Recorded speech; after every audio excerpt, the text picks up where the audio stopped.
తెలంగాణ రాష్ట్రంలో BRS party రాజకీయాలు చాలా ఆసక్తికరంగా మారాయి.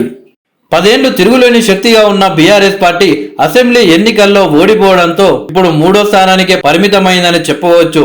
తాజాగా లోక్సభ ఎన్నికల గురించి ఎగ్జిట్ పోల్స్ లో బీఆర్ఎస్ పార్టీకి 3వ స్థానం దక్కింది. లోక్సభ ఎన్నికల్లో బీఆర్ఎస్ పార్టీ ఒక్క సీటు కూడా గెలిచే ప్రసక్తే లేదు అని సర్వే సంస్థలు ప్రకటించడంతో బీఆర్ఎస్ పార్టీకి దిమ్మ తిరిగినట్లయిపోయింది. తాజాగా కేసీఆర్ చేసిన సంచలన వ్యాఖ్యలు సోషల్ మీడియాలో వైరల్ గా మారాయి. అయితే ప్రభుత్వం 24 గంటల కరెంటు ఇవ్వట్లేదని బీఆర్ఎస్ పార్టీ నాయకులు పదే ఆరోపణలు చేస్తున్నారు.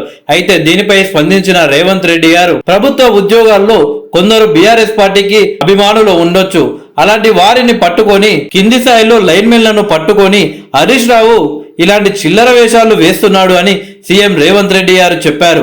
అయితే దానిపై స్పందించిన కేసీఆర్ తెలంగాణ రాష్ట్రానికి ముఖ్యమంత్రి హరీష్ రావా లేక రేవంత్ రెడ్డా అని ప్రశ్నించాడు. కేసీఆర్ మొదటిసారి హరీష్ రావుని ఇలా ముఖ్యమంత్రి స్థాయితో పోల్చడం ఇప్పుడు సోషల్ మీడియాలో హాట్ టాపిక్ గా మారింది.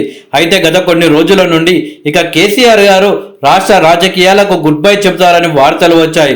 మొన్న జరిగిన అసెంబ్లీ ఎన్నికల్లో సైతం బీఆర్ఎస్ పార్టీ అధికారంలోకి వస్తే కేటీఆర్ ని ముఖ్యమంత్రి చేస్తారు అనే వార్తలు వచ్చాయి.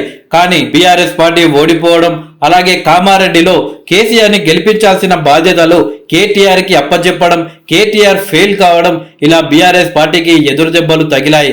అయితే కాంగ్రెస్ పార్టీ ప్రభుత్వాన్ని ఏర్పాటు చేసిన తర్వాత హరీష్ రావు అంత దూకుడుగా కేటీఆర్ ప్రభుత్వంపై పోరాడలేకపోయాడు. ఒకానొక పరిస్థితిలో కేసీఆర్ గారు బెడ్ రెస్ట్ కే పరిమితమైన సందర్భంలో బీఆర్ఎస్ పార్టీకి అన్ని తానై ముందుండి బీఆర్ఎస్ పార్టీని నడిపించాడు హరీష్ రావు. అయితే వచ్చే అసెంబ్లీ ఎన్నికల్లో కేసీఆర్ గారు పోటీ చేయకుండా దేశ రాజకీయాల వైపు వెళ్తారు లేదా రాజకీయాల గుడ్ బై చెప్తారనే వార్తలు వస్తున్నాయి. ఇలాంటి సందర్భంలో బీఆర్ఎస్ పార్టీ బాధ్యతలంతా హరీష్ రావుకి అప్పచెప్పాలి అని కేసీఆర్ గారు ఆలోచిస్తున్నారేమో. అందుకే కేటీఆర్ ని సైడ్ చేసి ఇలా హరీష్ రావుని హైలైట్ చేస్తున్నాడనే వార్తలు ఇప్పుడు వైరల్ గా మారాయి. చూడాలి మరి భవిష్యత్తులో బీఆర్ఎస్ పార్టీలో ఎలాంటి మార్పులు చేర్పులు ఉంటాయో.